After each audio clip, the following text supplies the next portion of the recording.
Ако българското семейство ви е мило, заповядайте на 13 април събота от 11 часа в Централен военен клуб София, зала Тържествена. Сдружение Род и фондация Нашия дом е България инициират обществено обсъждане на стратегия за детето 2024-2030 година. Близо 5 години след масовите протести на родители в цяла България срещу предишния скандален проект Стратегия за детето 2019-2030, предвиждащ ранно сексуално образование, детско правосъдие и други, Социалното министерство в лицето на Държавна агенция за закрила на детето отново прокарва същата законодателна линия, но този път умело завуалирано и прикрито. Какво е детско правосъдие и какви опасности крие то при внедряването му в българското правораздаване? Що е то ранно детско развитие и какво отражение ще има тази поредна абстрактна формулировка върху живота на българските деца?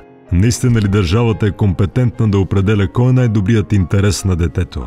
Премахната ли идеята за ранно и всеобхватно сексуално образование в новата стратегия? Или то е скрито зад някои от многото термини без дефиниция?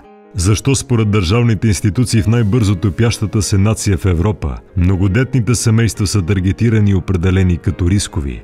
Тези и други въпроси ще обсъдим заедно с адвокат Владимир Шейтанов, адвокат доктор Виктор Костов, юристът Иван Вълков и съпредседателя на Сдружение Род Давид Александров. Събитието ще се проведе със специалната подкрепа на фондация Нашия дом е България и Радио Зорана. Ще ви очакваме на 13 април събота от 11 часа в Централен военен клуб София, зала Тържествена. Такса за подкрепата на инициативата в размер на 10 български лева. Да защитим отново българските деца и българското семейство. Да защитим бъдещето на България.